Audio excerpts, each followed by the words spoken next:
and welcome to Magathea Builder Worlds. This is a Patreon build of sorts.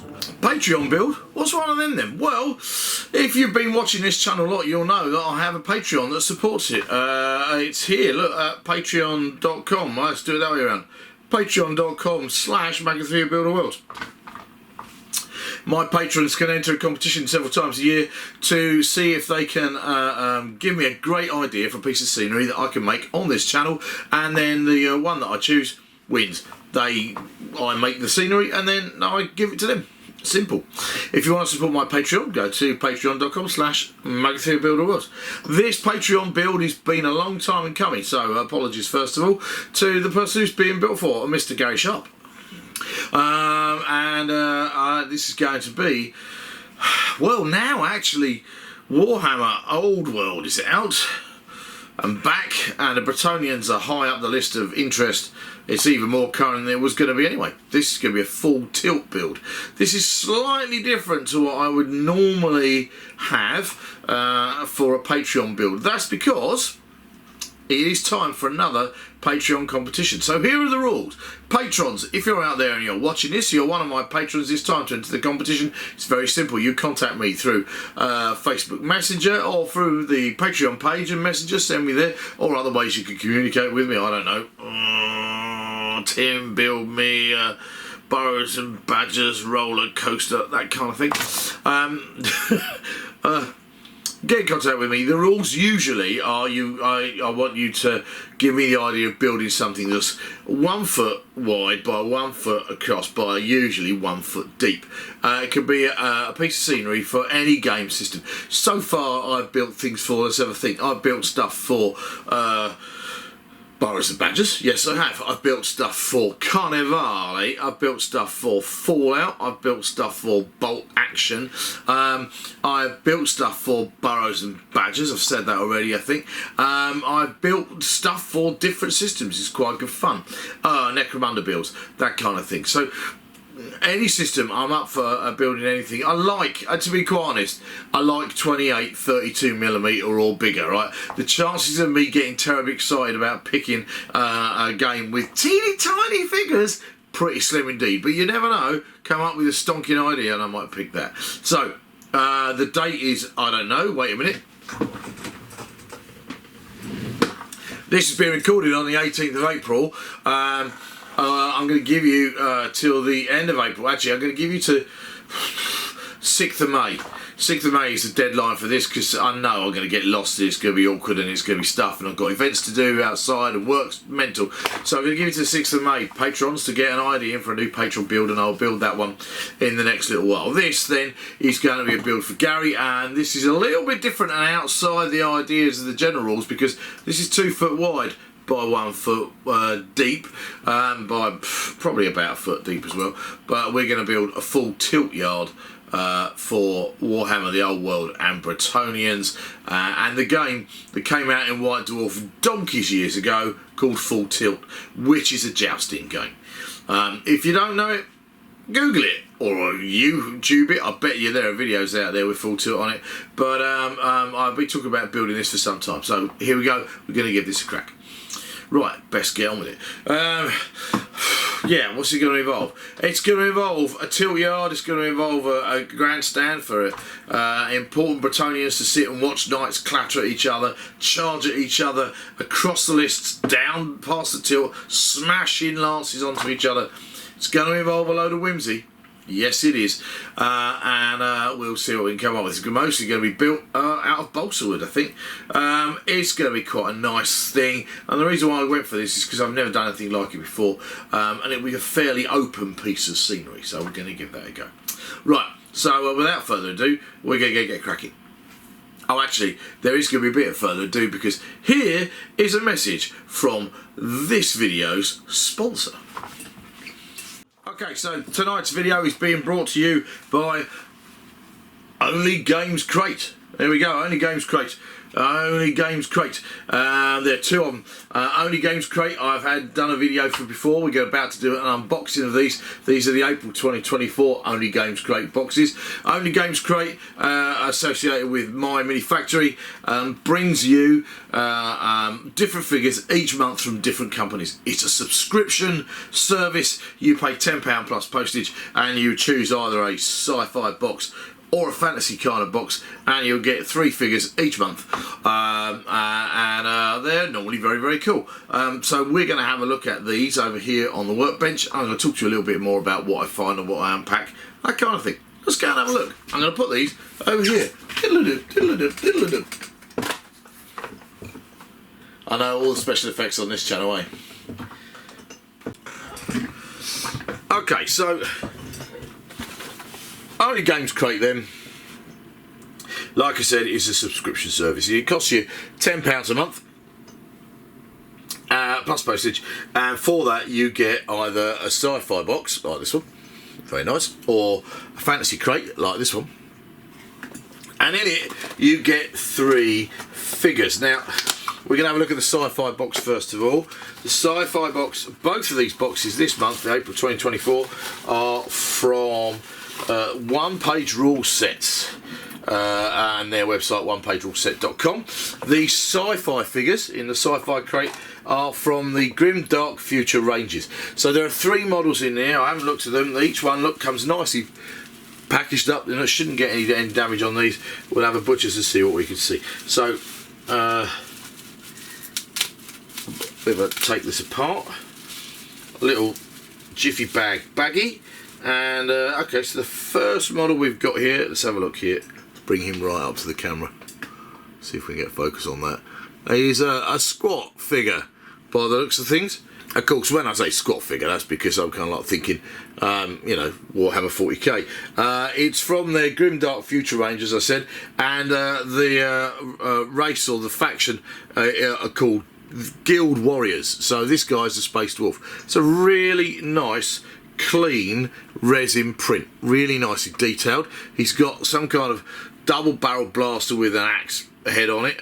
He's got chunky kind of power armor, typical dwarven kind of look with beard, bald head, heavy eyebrows, big massive backpack here, and then entrenching tool on it. That's a really nice model. Even if you weren't going to play the One Page Rule Set rules, I'd happily stick him on a 30mm base and stick him straight into my Necromunda games apart from anything else. Very good, very good. I like him a lot.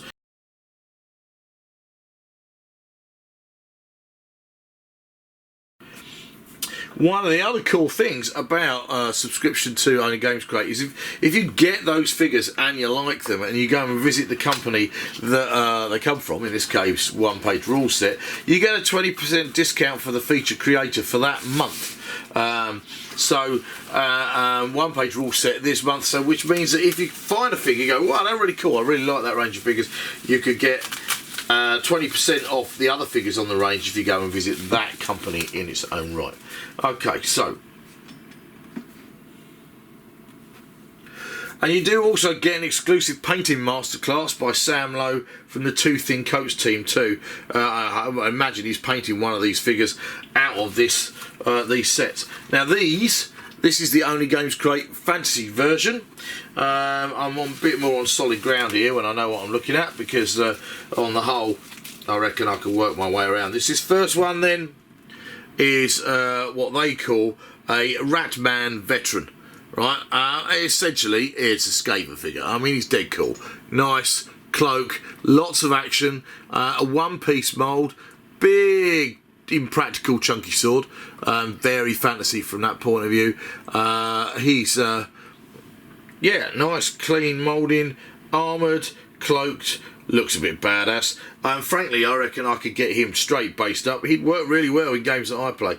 These figures are from the One Page Rule Set Grim Dark Fantasy range, so you can obviously use him in their games. And like I said a moment ago, if you get these, like this figure, and you go this month, if you're subscribed, you could get 20% discount on the rest of the range. I'm quite tempted to go and have a look myself, to be quite honest. This guy will work perfectly well for me for Burrows and Badgers, but obviously it worked very well for one page rule sets, own rules. This is the second set of Only Crate boxes I've had to have a look at, and I'm still really impressed with the quality of the printing and the quality overall. So it's 3 figures for £10 plus postage, random one each month. You choose your box, and you then get discounts with the company who supply those figures. That's not bad at all. Thanks, Only Crate. Okay, here is my 1 foot by 2 foot board that I'm going to put this on. This is, gosh,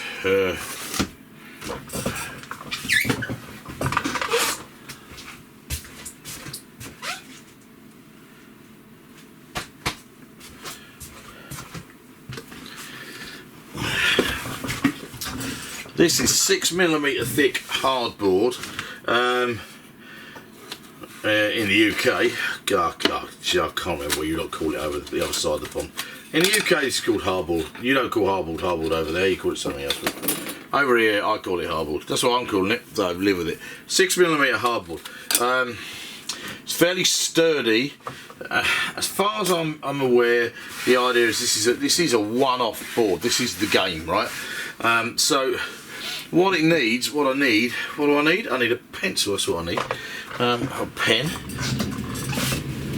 Roll across the workshop, talk quietly amongst yourself, come back with a pencil. Here we go. So the idea is that we have a joust happening in the front, and we're going to have some other structures. So I want a kind of grandstand made of wood that's going to kind of sit over the back over here. I ought to do this in Sharpie really, but large wooden structure, probably with a set of stairs up each side, ding ding ding ding ding, and maybe over here, ding ding ding ding ding, like that. And then yeah, lifted off the floor, a rail across the front, either a soft canopy, some material canopy, which would probably be done in paper and painted different colours. Then down the centre,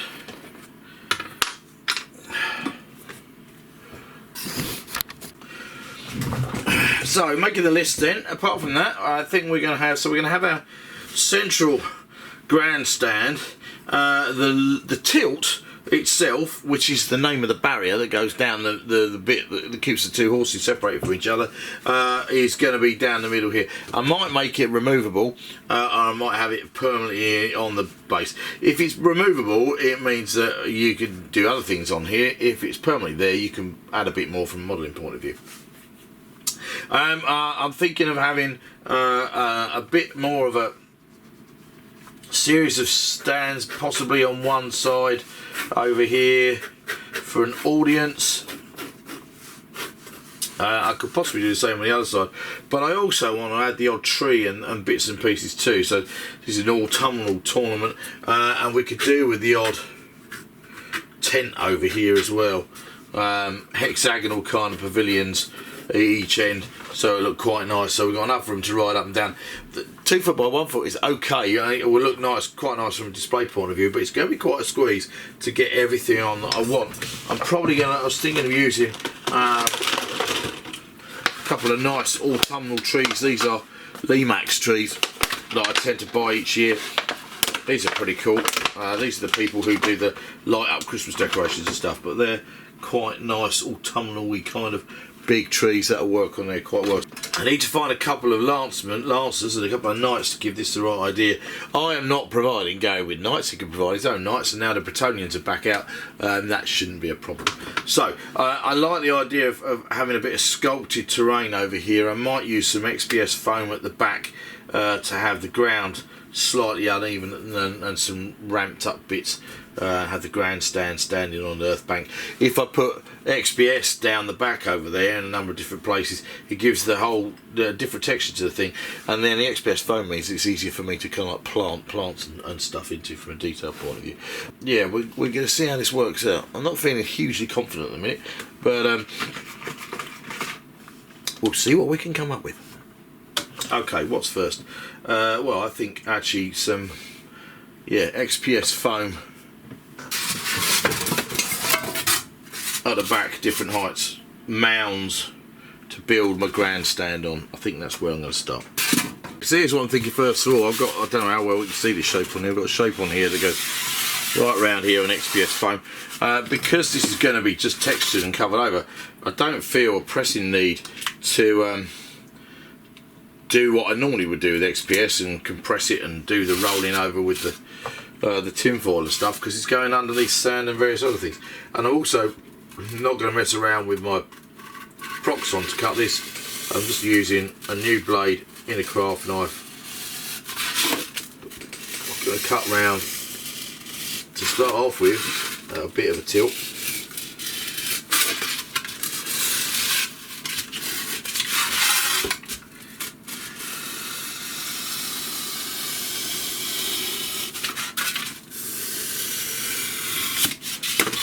Cut that off there, la la la.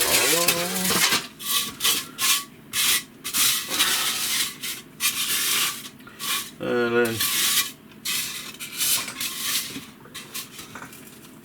around here too, quite nice working with a brand new blade on XPS. You get really nice cuts. I'm going to cut along the back like that. Now in a minute it's still quite high and the ramps is kind of steep, so I'm thinking that end there like that, so my grandstand to stand on it, and then one of the raised kind of like audience areas as well. It's a platform for the hoi polloi to watch from, but it does need a bit more of a trim down, so I'm going to take a craft knife and carve down a little bit else, and I might have a bit of a gap between the two, so there's a bit of a pathway through there. I might cut that off completely. Have a look, see. I don't know, I'm making this up as I go along, and right now I haven't got that much of a plan.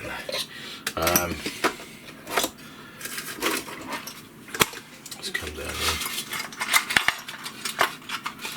Take a scalpel out of my knives box.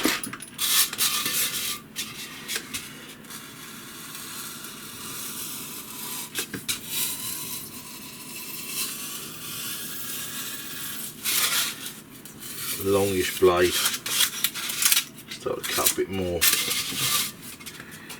ramp into it.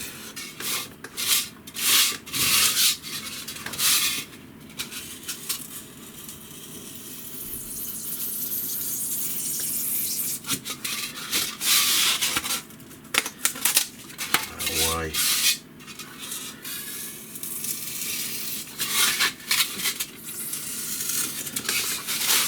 Gary, if you're watching this, I'm hoping you've got loads of civilian types you're going to be able to put on here to watch your jousts. There are a number of places you can get decent civilians from now if you haven't got old school Citadel ones. Tabletop World, I'm pretty sure they do a bunch of civilians, and I'm sure there are various other places you can get them from too now. So,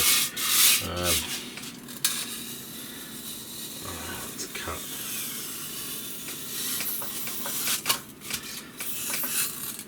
Round there. If I do this, it also means that the piles that we're going to put into the ground for the grandstand will actually be able to be sunk into the XPS, which would be kind of cool. Make the whole thing that a bit more sturdy. So here we go. There's now my kind of slope for that. Bring it forward a little, I'll have a bit hanging over the back maybe, or I like that. That's kind of cool. Bin.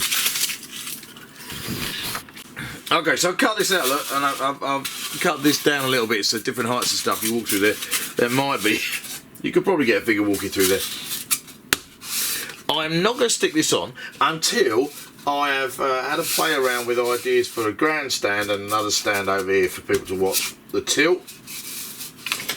Because if I'm not happy with it, I'll bin it and start all over again, alright? But you never know, it might work out okay. So I need enough room at the back to have a set of stairs down there. You have a set of stairs up there, Your Majesty, Your Highness. I need some balsa wood now.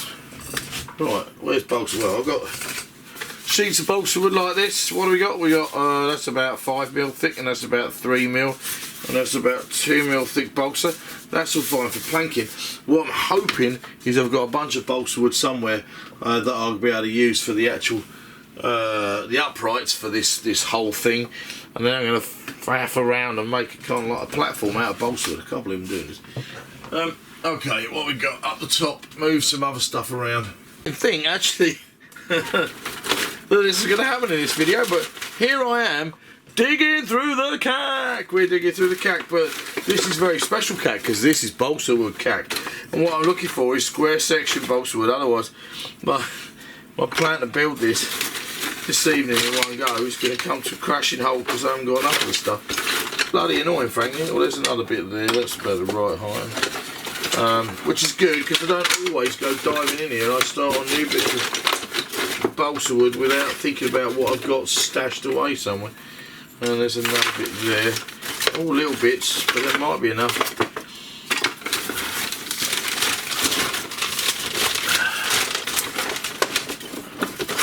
Digging through the wooden cack.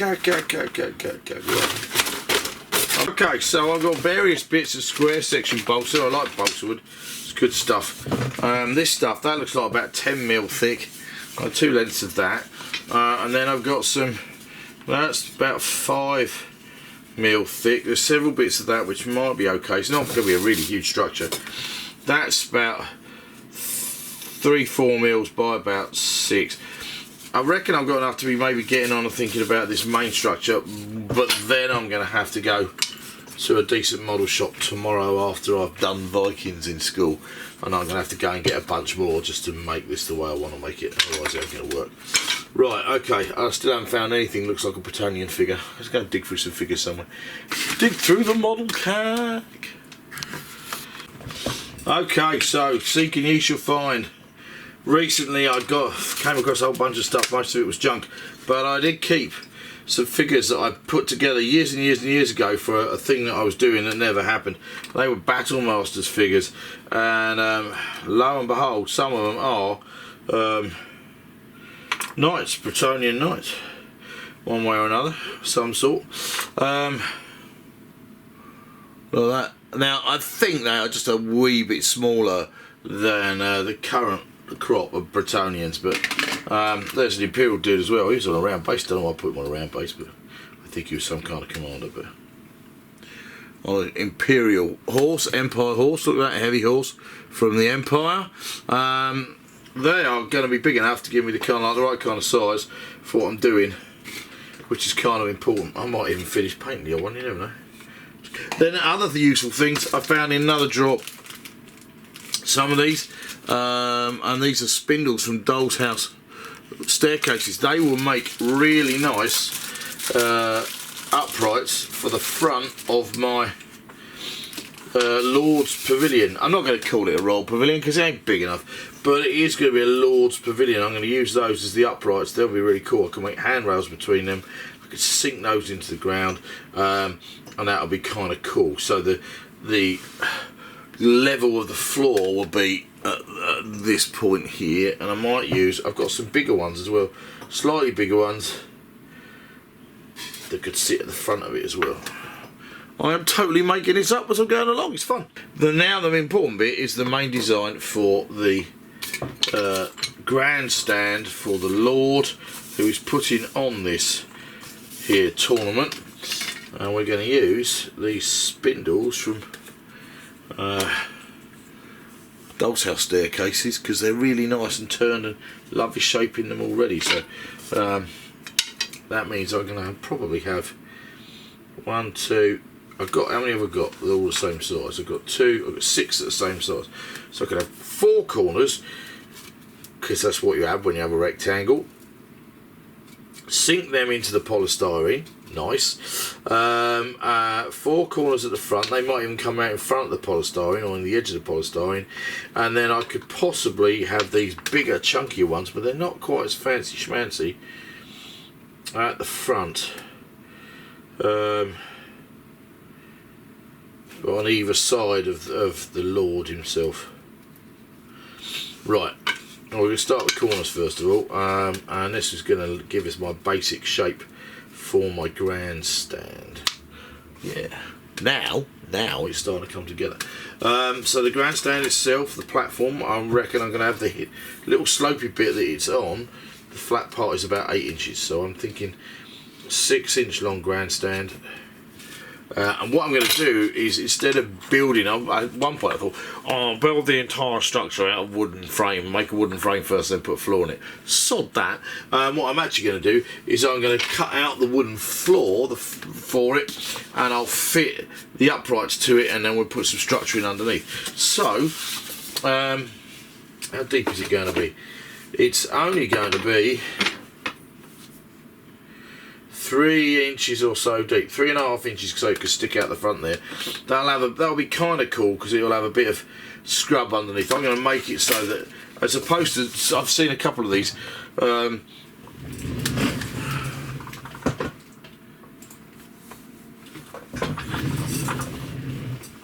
I've seen a couple of these. Eric on Eric's Hobby Workshop has made a nice one, but his is all solid around the bottom. I think I'm going to have mine possible to have it kind of like have urchins crawling underneath it and all the rest of it. So I might rough this up a little bit more. A regular sheet of balsa is 4 inches wide. I might make the whole platform 4 inches wide. 4 inches wide by 6 inches long. Let's have a look at that. See how that works out. And then we'll cut planks into that. Then we can put in our legs, and that will work very nicely indeed. So mark off a 6-inch rectangle. This is on the, well, that looks 3 or 4 millimeters thick balsa. Good and sturdy stuff, this bit. Take my sharp blade, cut through with balsa, cut through with several bits, what's it called? Strikes, swipes, cuts, that'll do. Cut through with cuts.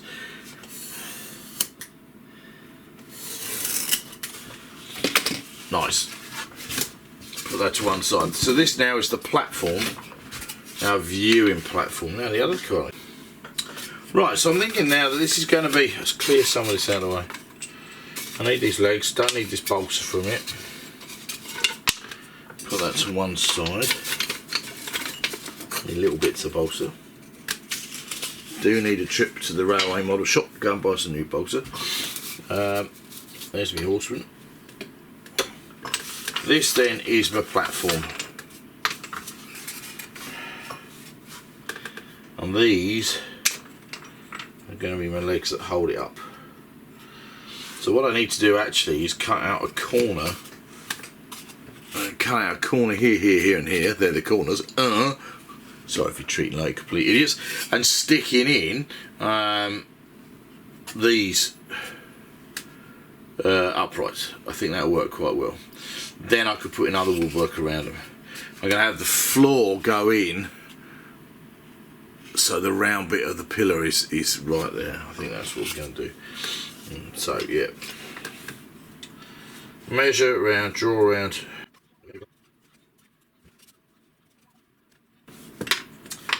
So there's now my 4 corners cutting. Let's go those.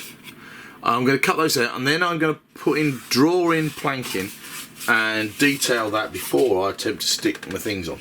That way there, that will give me a size of where I'm going to stick my legs. I can cut into the foam.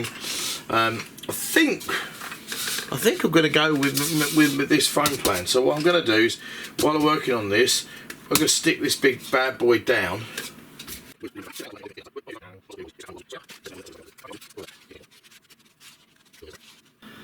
With all PVAs like this, what I'm going to do is I'm going to leave it not stuck down for a few minutes for the glue to start thinking about it and to go off, and that way there I'll get a better bond faster. Okay, so now what I'm doing is I've got my piece of balsa. I've drawn planks into it. This is for a Lord of Bretonia, so they're nice and neat and all fairly regular kind of sizes.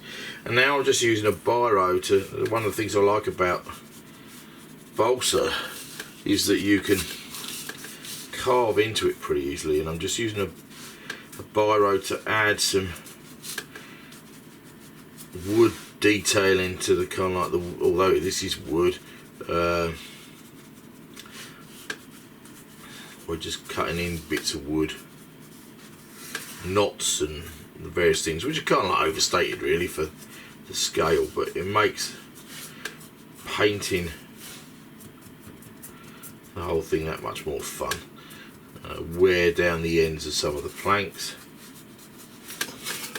See, so at the minute it looks kind of messy, but when it's getting painted, it gives me a much more interesting texture to paint. And we all know how much I love painting the scenery that I make, so anything to make it a little bit more interesting.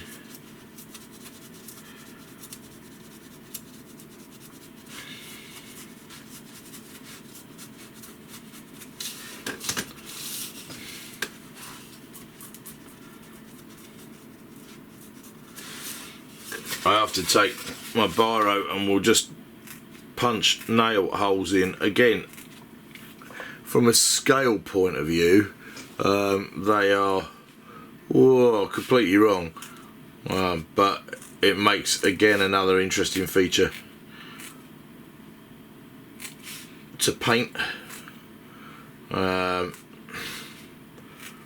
Yeah, nail heads this big in this scale would be massive, but they look pretty cool when they're done, so I'm all round around the other side as well.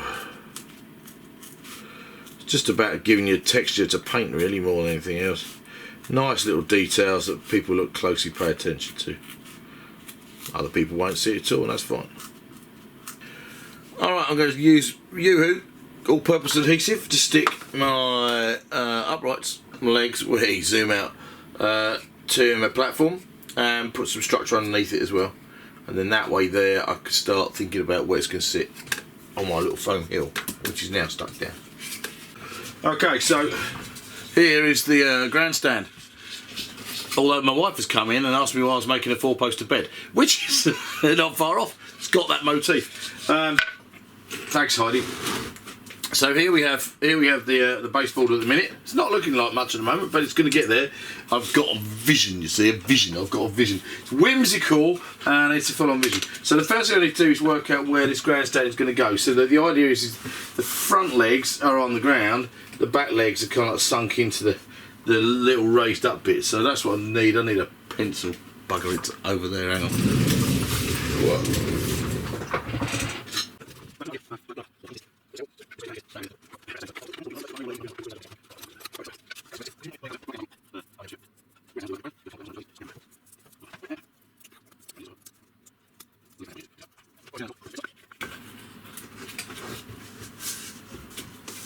Bingo, that's nice. That's going to sit in. Fuck. Oh, I didn't break that bit. I didn't break that bit at all. Fucking fuck. It's alright, it's only broken where the glue was. But these need some railings here. I quite like the idea of having some space under there, but I don't know. Set of stairs down one side, I think. Definitely needs a rail across here, of course, and I might suspend some shields or something on it then as well. Dig around. I might have to go digging through the cack to go find a bunch of shields to hang on the front. And I'm thinking with these slightly taller spindles of having a removable roof that I think I'm going to stand like this. Find some paper, do some roofs that are going to fit in there, and that'll be our main grandstand done. Then I need to make a second staging area, sitting area over here.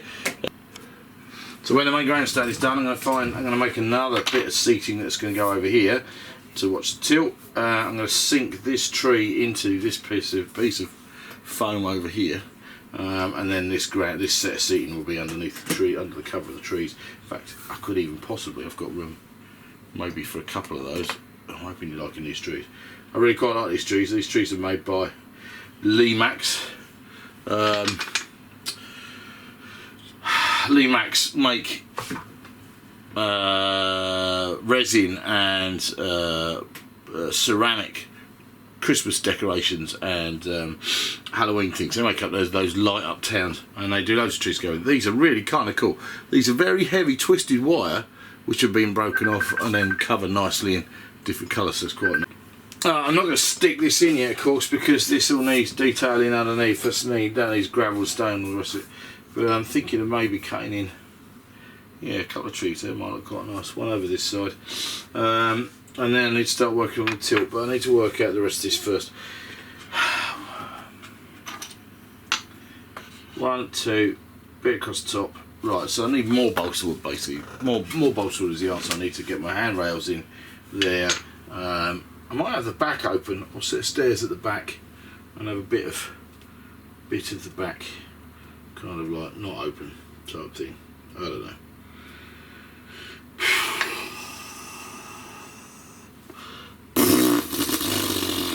Yeah, okay. Still thinking.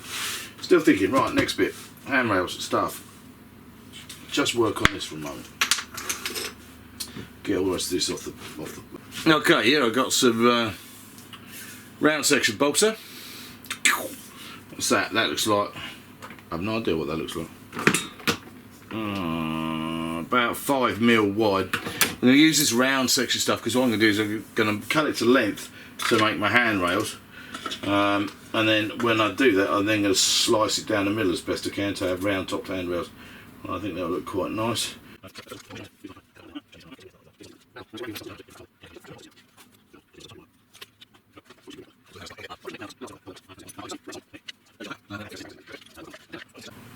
Alright, so I'm going to stick my handrail in and the finials, but this is going to be a fiddly little job, I think.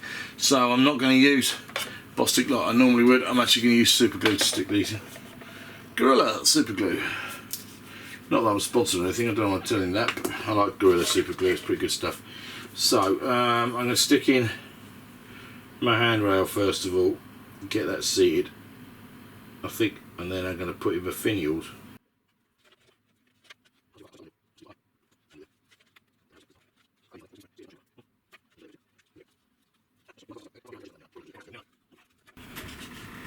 It's 93.5. Now I could actually secure that, and I think it's quite a good idea to hold it in place and give it a bit of extra strength. I'm going to dive into all the little things that I've got just here that you can't see. I'll pull out a bunch of pins, just to make pins. I'm going to go through the top of each hand of the handrail, straight down into the upright, which will then go straight down into the balsa underneath and hold it all in place. And it doesn't matter then if it's got the top of the nail with the pin showing, because frankly it's a bit of stuff that held the woodwork in place. It's going to need a bit of a push, mind you.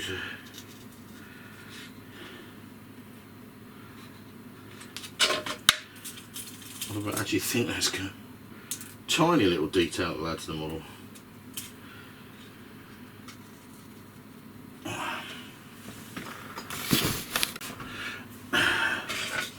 So you've got this pin, all these pins, they're going down into this upright and down to the balsa underneath. And I can't do it with my fingers, so I'm using the flat of my blade on top of the pin and just pushing down. And I'm going to do that in all the bits of the model. They help hold the handrail in place. Number one, they give it shape. Number two, they're going to make the model a lot more structurally sound, which is great. They don't come out the bottom, and you're going to get these tiny little dots of depth. You can see it, you can just about see the light glinting on top, which will come up. That would be a tiny little detail that I can actually pick out if I want to look at in the paint job. Okay, so I'm going to go around the edges now. I am going to do handrails down the sides and a bit of handrail at the back, but enough space to have a staircase, I think. Now you see me do that, you don't need to do the rest of it. I'm just going to magically wave my hands and it'll all be done.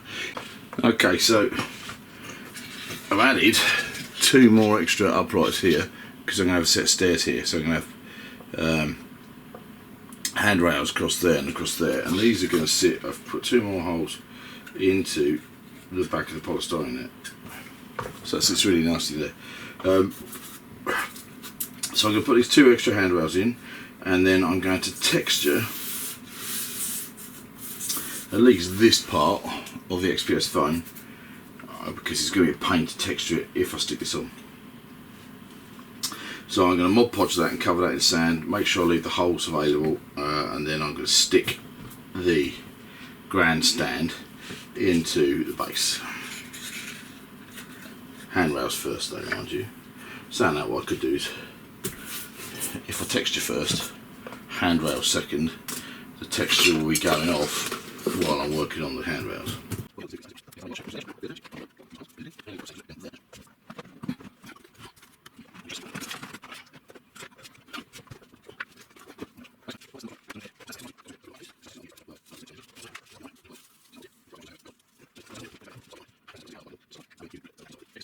Okay, here is the grandstand now then, with the back entranceway and the two handrails there.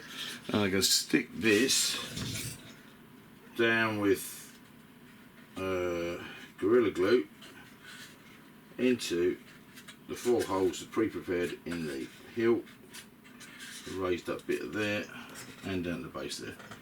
And that gives me a definite progress on this board, which is cool. So, let's find the glue. Get sticking.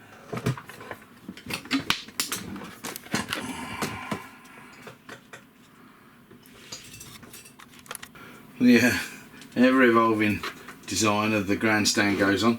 I've taken these larger spindles now, and what I've done is I've cut into this handrail at the back here, which now completely puts these in the wrong place. And I might, just for, you know, sanity's sake, have to put some more risers in. But that's going to sit in there. I'm going to cut one in the other end, and that will then have a ridge pole. And then I will either, what I'll probably then do is put a permanent canopy down here and have a removable canopy on the front. I think that'll be kind of cool. Right then. So while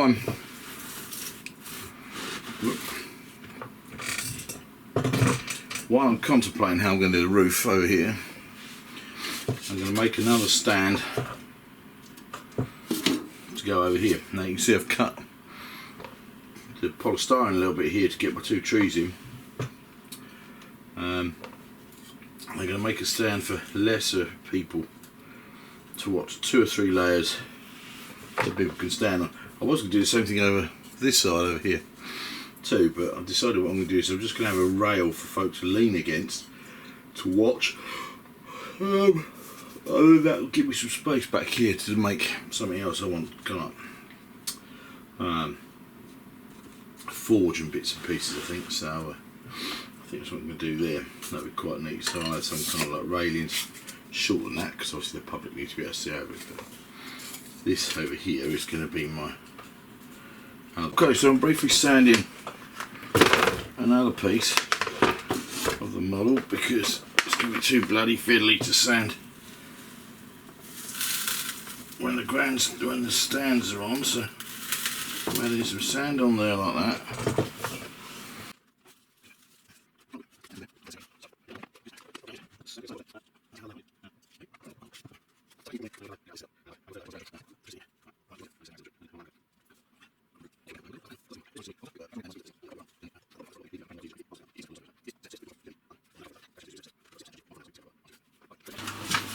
Okay, still haven't quite worked out what I'm doing with the roof, but I'm going to now, what's next? I want to put in a barricade down here for members of the public to stand behind, and we need to do the tilt.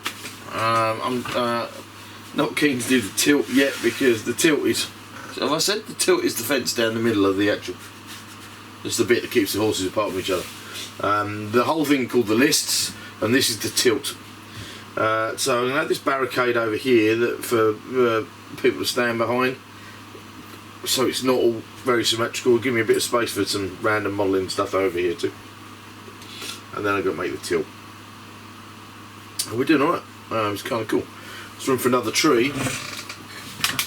I want to have a kind of, I think probably a blacksmith or something in here, but let's put in.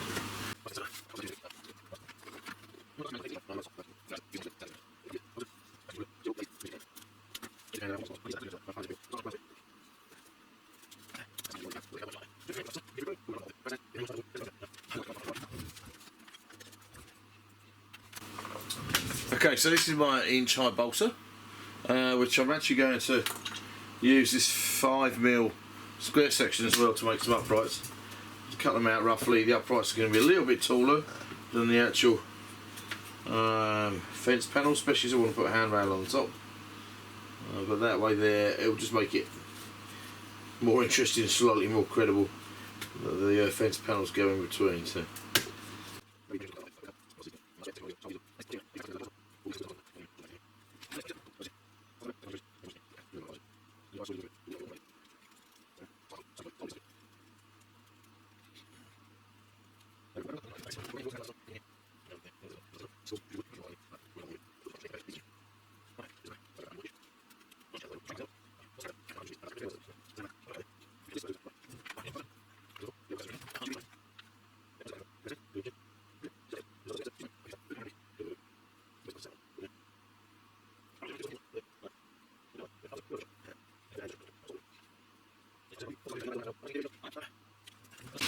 Alright, so I've got my fence panel down here. This is for my public to stand behind, and now I'm interested in having some kind of like forge area right over the back over here, just out of interest. So I'm going through my organised CAC. This is not really digging through the CAC because I just pulled a drawer out. This one says Farm and Forge, and I've got loads of things in here. Here's an opportunity for me to use some of the things that come in the terrain packs from Terrain Crate. There are several kind of anvils, and that's huge on a block like that. That's actually enormous, too tall. But there are various things. There are buckets. Oh, actually, I'll tell you what I am going to pull out of here are the little piles of horse poo that get in Terrain Crate. You know, because this is horsey. So we have some piles of horse poo around about the place. That'll be good. And then this is out of Terrain Crate as well. I don't even know what it is. Look, it's a little wooden thing with a hook and a thing hanging on it. A bit of rope or something. It's kind of like that's going to feature under there. You can see I found another tree, just about. Well, you can't really. Hang on. You can see I found another tree here. I like the idea of the audience all being kind of like, you know, in some shade on a nice autumn day.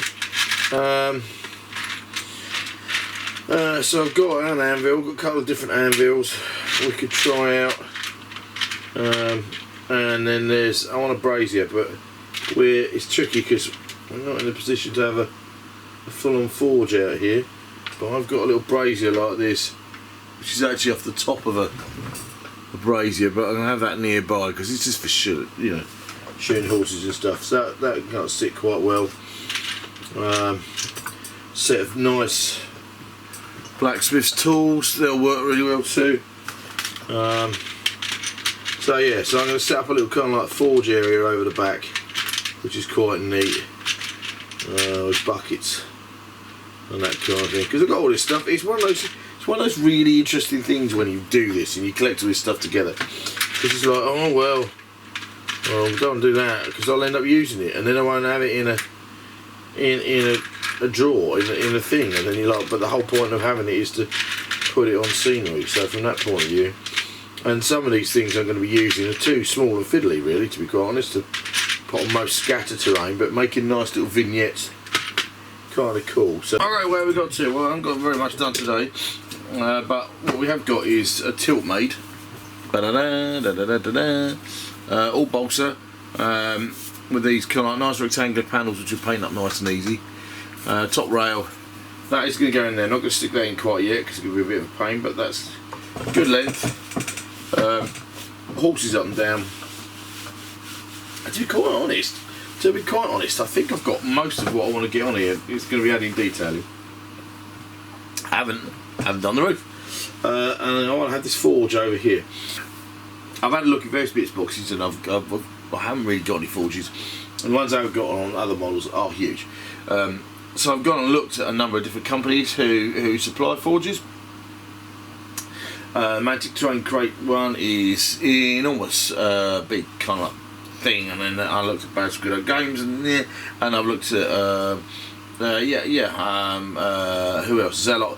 A lot of these guys who make kind of like ready-made forges, they seem to make these kind of like massive, over the top dwarven things with carvings on the rest of it. So I think what I'm going to do is I'm just going to make one. I'm going to make one out of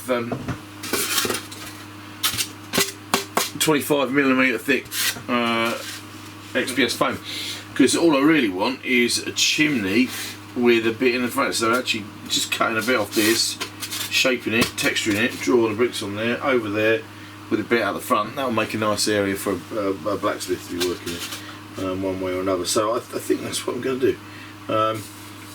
Which is going to go over here in this corner, and it's going to look quite neat, and it's got some blacksmith stuff. So that's my next mission. So for a few minutes I need to move the board off the workbench, put it on the desk.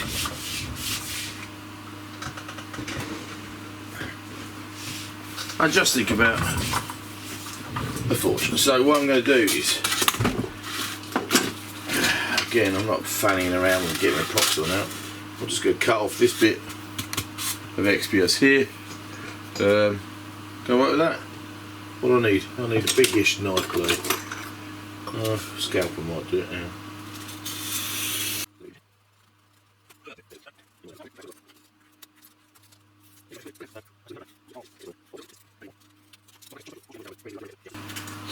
You ever see that series on the History Channel, Full Metal Jousting? God, that was great. Oh, it's fucking terrible. I should think my jousters, friends who actually do joust, probably couldn't bring themselves to watch it, but I used to love it. Those American guys who were jousting. Full contact, full metal jousting.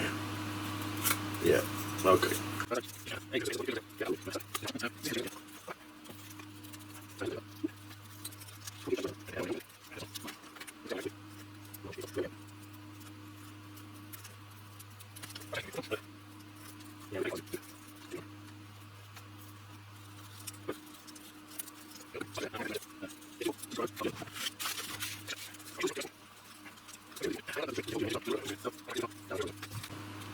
Okay, so here is my little forge. Check it out. So basically, it's that one piece of XPS, chimney, fireplace, the rest of it with the second piece cut in. I'm going to stick in there. I'll fill that probably with sand, because that'll be for the charcoal, and that will work really nicely. So I'm going to just clear up this bit of mess. I'm going to see what that looks like on the table. Now all of a sudden I've got a story being told. As well, of course, about all my scenery is that I like there to be story. So we're going to have some sacks of charcoal down next to it, and yeah, that's kind of neat. That's I like that. I might put it on a bit of an angle, and then all Gary would need to do is find a blacksmith figure if I haven't got one suitable, which I don't think I have. But I can imagine then, or even turn it around the other way. Although I'd imagine this is going to sit on a shelf, so it look kind of cool if it's all up there, like that.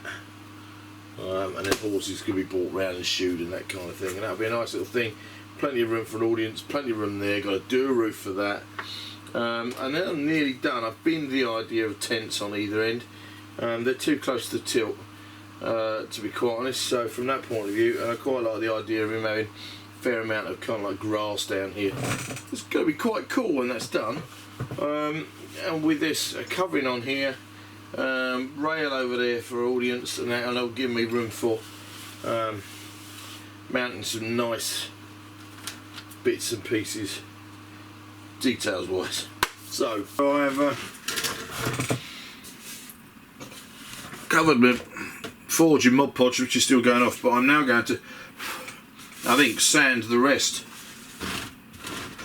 of this board, because that way I can get on with detailing and that kind of thing.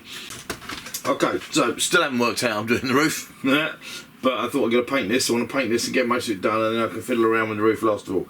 So starting with the forge, and then most of this has been sprayed black and then sprayed with a maple brown from Halfords for Austin Rover cars. Why the fuck anybody would want a maple brown car is a bit beyond me, but so there's going to be a lot of dry brushing on this. We're going to start, however, over here with the forge, nice and easy.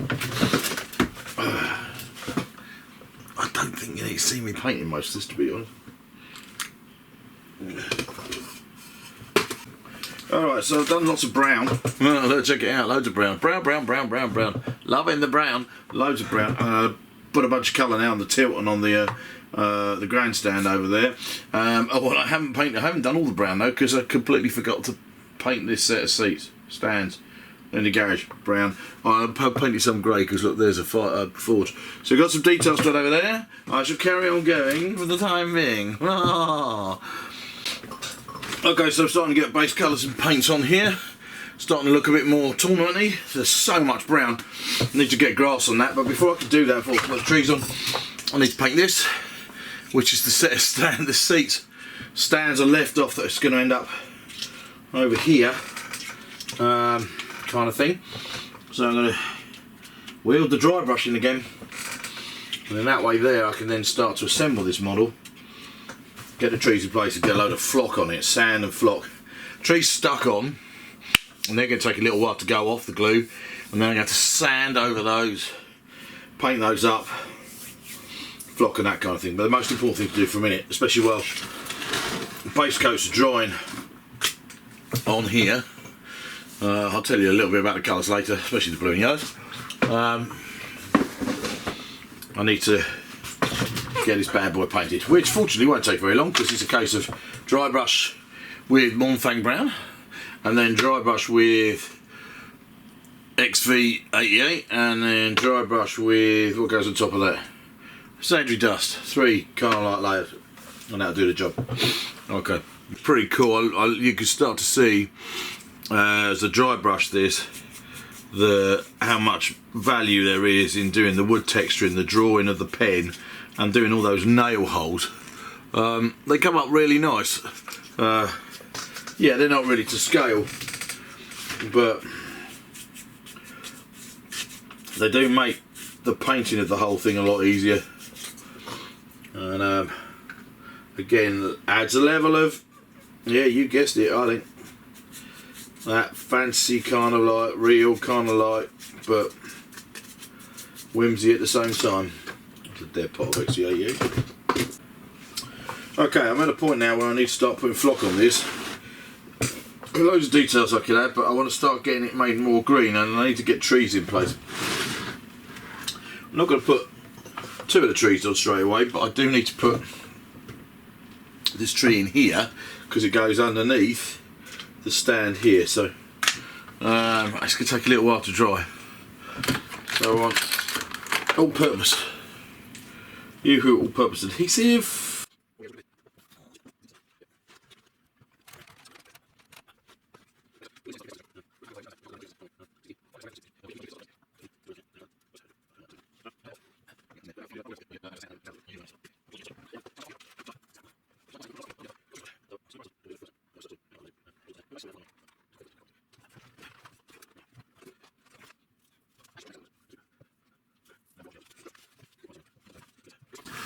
Okay, screw it. I don't know whether this is the right time or not, but I'm going to stick the other 2 trees on, so I'm going to get them on. I feel happy about that. I'm going to leave it all for a while to go off and dry, and then I can start adding final details. And then I'm going to think about the bloody roof for the bloody grandstand, which I really haven't thought about at all. I can't believe I've left it this late. Going for it now. I'm going to do the roof. I put this off and put this off and put this off. However, I've been going through loads of my different art supplies and bits and pieces, and what I've come across is some nice blue card and some really nice texture. Yeah, you can't see texture on that at all. It's really cool texture on that. Nice yellow and blue and yellow. Blue and yellow is most of the theme for this. There's some red and green bits as well. Blue and yellow, not whimsical. Well, kind of whimsical. Blue and yellow are the colours that I would wear when I used to do 15th century reenactment on the battlefield. They are the colours of the de la Pole family. And I have, in my time, portrayed John de la Pole, the 2nd Duke of Suffolk, brother-in-law of Richard III and Edward IV. And I've gone out and died on the Battle of Bosworth Field more times than I care remember. And our colours are blue and yellow. Technically, the colours the guys wear are, the badge is what's called a fess between 3 leopards. So it's blue background with a yellow bar across the middle and 3 leopard heads. So the blue and yellow is cool, and I'm going to have, and I've got blue and yellow bits on the grandstand. as we can clearly see here. Let's bring that back over here towards the camera. Most of a lot of it blue and yellow. I might even have a go at doing some leopard, so I'm going to do a blue and yellow canopy using blue and yellow cardboard. So on the back section, I think what I'm going to do is on the back section here, I'm putting the back section of the canopy is going to be will be permanent. So I've got a bar that's going to go in across the top, and then I'm going to cut out 3 bits of cardboard, so blue, yellow and blue in the middle, and they're going to go down to these bars here that I'm putting in as well. One here, there'll be one here, there'll be one here, and it'll go up to that bit there, and then I'm going to do a bit that's going to have a bar and will hang over the front. So I've got to cut a long bar to go on the front. I'm hoping that's going to look quite cool. This blue and yellow is not bad. I mean, the colours wise are pretty good. Yeah, it'll be quite a nice way to do it, I think. So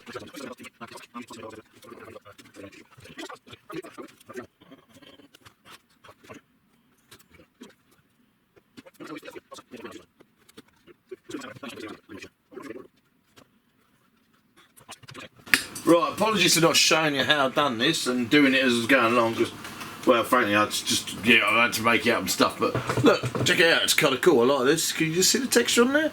It's a nice kind of like diamond texture on there and a bit there. It's kind of. So what I've done is I've used the cards, because frankly, if I'd used paper, it just would have got all messy, getting painted, and then the back of it is permanently stuck down. Right, this is all stuck down here in 3 separate bits. But what I've done here on the front is I have stuck down at the top and then stuck the bottom bits onto a piece of balsa there. Don't know how clearly we can see that. There it is, under there, and that fits nicely in between the 2 uprights, and that fits there, which means that Gary can get into the grandstand and put characters, figures in there if necessary, which is kind of what I've done. Now I'm now at the point, hello, where am I?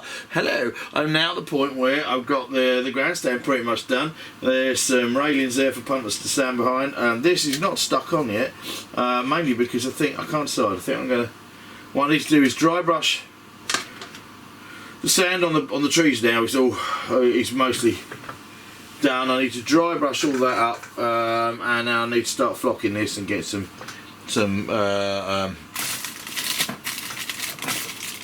grass on it. Tufts, yes. So that's what we're going to do. First thing first, stick down my, settle on where I want my stairs, as far back as possible. A little bit over there, I suppose, like that. Lean up against the tree, that's all cool. And then I'm going to start flocking this mother. Dry brush the tree bases.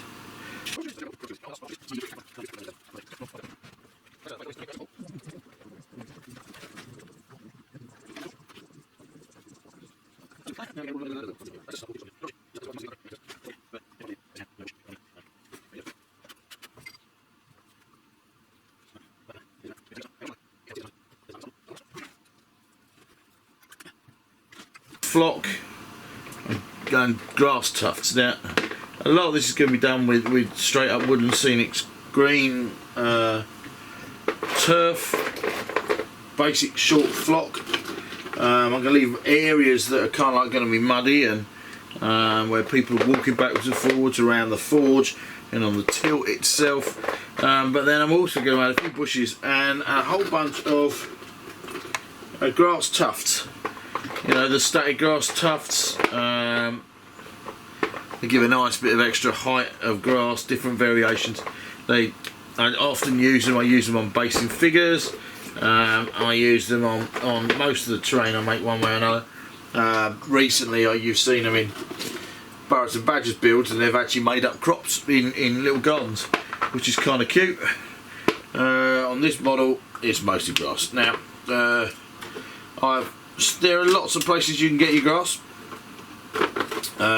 Historically I've used grass from railway model shops, but today, for the first time, I believe anywhere, I'm going to use a new grass tuft product.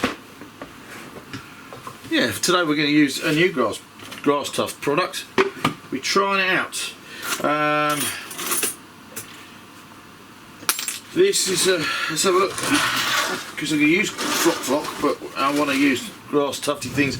And what I'm using today is stick-on grass tufts. And I've used them before. I've used these kind of things before. They've been quite expensive, mind you. I've got to admit, especially lots of people do.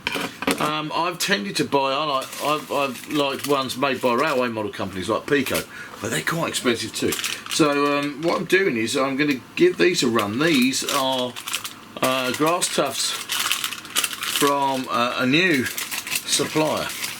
This very nice young man I know called Harry, and he has a shop on Etsy called Fable Fey. The logo, and there's a link down below. And his grass tufts are very cool. You can get them in, check out smaller ones. There's about 100 on there, and these bigger ones with stones and bits and pieces.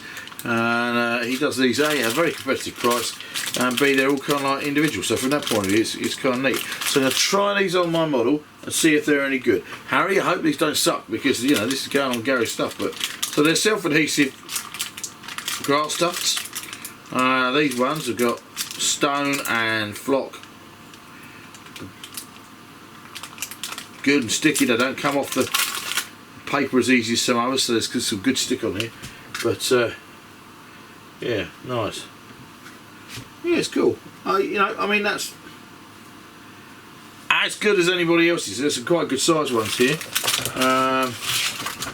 which I like, and definitely going to use a lot of these on these models. So please do, if you're looking for grass tufts and bits and pieces, check out Fable Fey on Etsy. The links are in the description down below, and I think you'll be pleasantly surprised. Give a new guy on the block a bit of support. That'll be kind of cool. And they could do it. There are various other things. Check out his gaming accessories and bits and pieces. But yeah, I like this. These are nice. Harry, top job, buddy. I'm going to stick a few more of these on here, and some of the other grass tufts as well.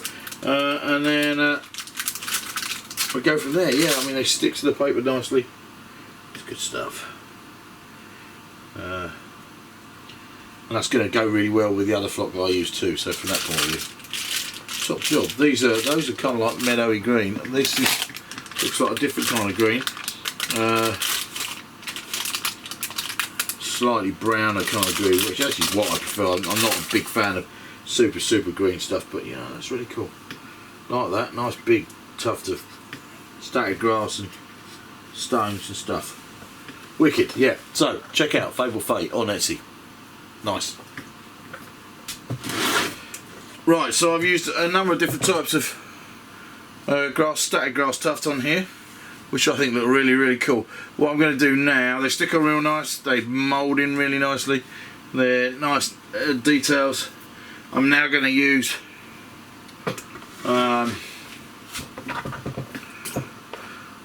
woodland scenic green turf flock for large areas of it, and then I'm going to add some bigger plants. So oops, that was nearly flock all over the gaff. I'm really glad I put the lid back on. Oops, right now. Now, one of the things that Fable Fey doesn't make yet is other plant types.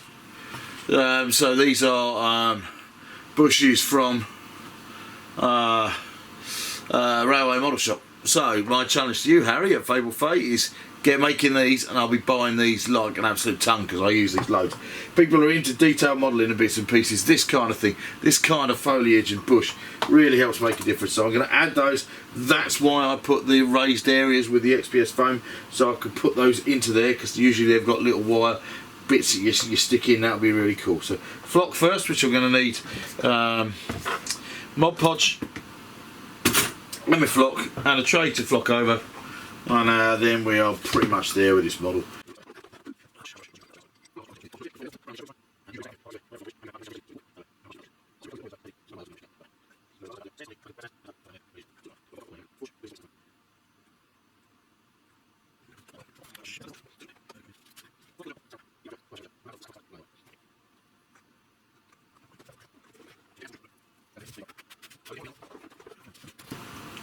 I've also got a bag of this brown scatter material, which I'm gonna, because my trees are autumnal, I'm going to use some of that too, because I want a bit of kind of like,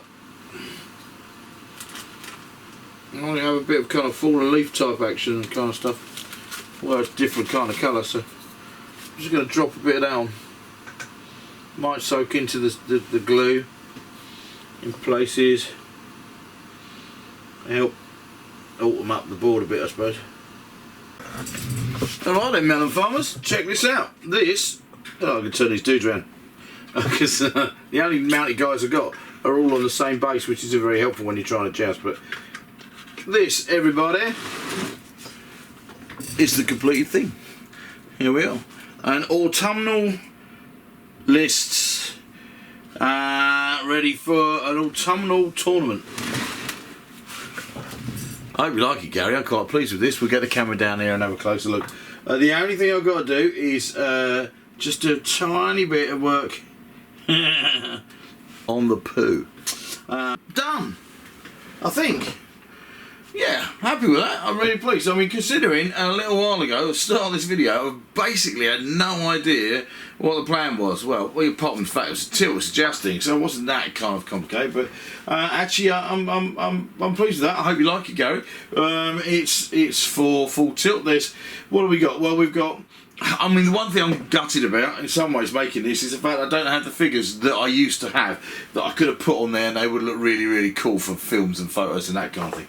I'm really hoping that at Black Dragon Miniatures you're going to have a whole bunch of civilians and lordly types sat on chairs and things that you could put on this to really kind of like bring this to life, because it's all there, it's waiting. We've got the tilt rail itself here, waiting for knights to go thundering towards each other, knocking each other's crests off, that kind of thing. And the grandstand behind with its cunning roof that you can open up to put figures in. I'm quite pleased with that as a little feature. That's kind of nice. The stands over this side for people to stand on and watch. That's designed really to take 20mm bases and have loads of figures still on there. And then the audience, or more audience, can stand over this side here. I decided to not go for tents at each end. I just didn't think there was enough room, to be quite honest. It would really kind of like pack it out. The autumnal trees from Lee Max work really nicely. They could actually, I mean, it might be worth. The only shame about them is the fact that they're all kind of like the same height. What is nice about these things though is they're wire based, so they can be, he says, standing there fiddling, twisting, turning. You can reduce the height a little bit of one of the trees, or you can spread out the foliage and stuff, because that makes them more individual and unique, which is kind of cool. I like that. The forge worked out real nice. It's a nice little kind of like extra area bit there, some little bits of details, and the stuff I think that Gary's got room to play around with now. He can add on. I could sit there and find the odd shield and various other bits and pieces to go on there, but this is really a board for a game. So from that point of view, there we go. I think it's dead nice. I might find the odd extra detail as well before I do the fly past shot. You never know. So there we go. That is a Patreon build. A build for something that I wouldn't normally make, and it's very much a one-off thing. I think it works quite well. I'm happy with the cardboard and paper roofs on the grandstand there. You can see they stand out really nice even this range. So yeah, that's what happens when I do a Patreon build. So if you want to be one of my Patreons, please join me at patreon.com/MagatheaBuilderWorlds. And the next competition is live and running now up until, I can't remember what I said, the 6th of May, was it? Did I say at the beginning of this video? 6th of May. So there's at least a week or more to message me and make a suggestion for what you would like me to build. The usual rules are 1 foot by 1 foot by 1 foot, unless it's something, yeah, that breaks those rules. But you know, I'm interested more than anything else in cool stuff that I haven't done before, and that's pretty cool. So thanks very much for watching. I'm chuffed with this. I hope you like it. We'll get some close-up footage in a moment. I like Fable Fey's sticky grass tufts. I'm going to be going back there in the future. I don't need to go to the railway model shops to let the railway model nerds keep them going. Although, you know, these things come up there and this, that and the other. I'm liking this. I like that. I don't know where I'm going to be next. I keep saying next time I'll be blah blah blah in Mega City 1. and that's very likely. The chances are the next video I'm going to go back to Mega City 1, but I've got other projects I really want to get on with. Apart from anything else, I really want to get on with some Carnivale stuff because of my holiday in Venice and things. But so anyway, next time I'm going to give you a quick tour of my new facility that I'm in, and I'm enjoying myself, and it's nice, and I will have a look around there, and I'll get on with making some more models. So it's going to be, I hope it will be fairly soon, but I've got a load of different work things coming up in the next little while, and I've got to try and squeeze in Magrathea stuff with work things and making TV for me, and making TV hopefully with the BBC, and other bits and pieces too. So it's going to be a busy little while, which is all good. So, thanks for sticking with me. Thanks for watching Magrathea Builder Worlds. I will see you next time. Now, let's go and have a saucy look at this board. Tally ho. Actually, that's the wrong phrase. What you need to say when you're about to joust is laissez-aller. And then we're in Britonia, so it's lots of over here. Check it out. It's cool.